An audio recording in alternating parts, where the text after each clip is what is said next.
श्री कृष्ण भगवान द्वारका में रानी सत्यभामा के साथ सिंहासन पर विराजमान थे। निकट ही गरुड़ और सुदर्शन चक्र भी बैठे हुए थे। तीनों के चेहरे पर दिव्य तेज झलक रहा था। बातों ही बातों में रानी सत्यभामा ने श्री कृष्ण से पूछा कि हे प्रभु, आपने त्रेता युग में राम के रूप में अवतार लिया था। सीता आपकी पत्नी थी, क्या वे मुझसे भी ज्यादा सुंदर थीं? द्वारकाधीश समझ गए कि सत्यभामा को अपने रूप का अभिमान हो गया है। तभी गरुड़ ने कहा कि भगवान, क्या दुनिया में मुझसे भी ज्यादा तेज गति से कोई उड़ सकता है?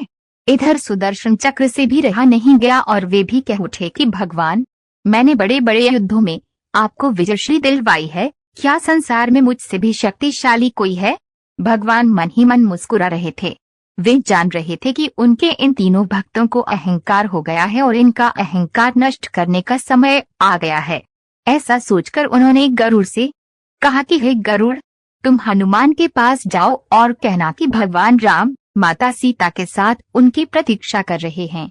गरुड़ भगवान की आज्ञा लेकर हनुमान को लाने चले गए।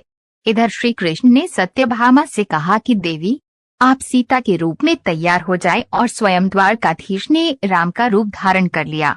मधुसूदन ने सुदर्शन चक्र को आज्ञा देते हुए कहा कि तुम महल के प्रवेश द्वार पर पहरा दो और ध्यान रहे कि मेरी आज्ञा के बिना महल में कोई प्रवेश न करे।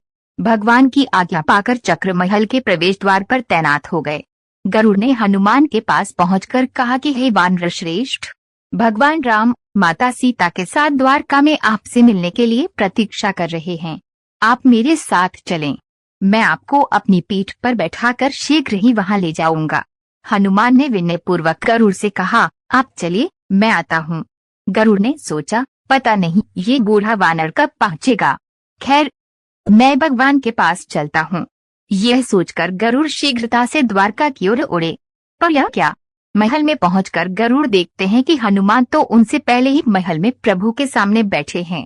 गरुड़ का सिर लज्जा से झुक गया।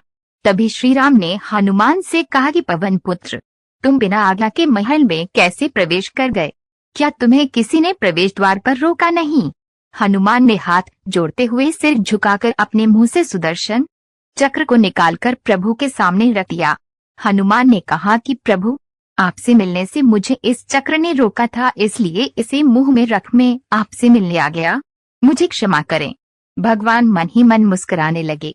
हनुमान ने हाथ जोड़ते हुए श्री राम से प्रश्न किया, हे प्रभु, आज आपने माता सीता के स्थान पर किस दासी को इतना सम्मान दे दिया कि वे आपके साथ सिंहासन पर विराजमान है?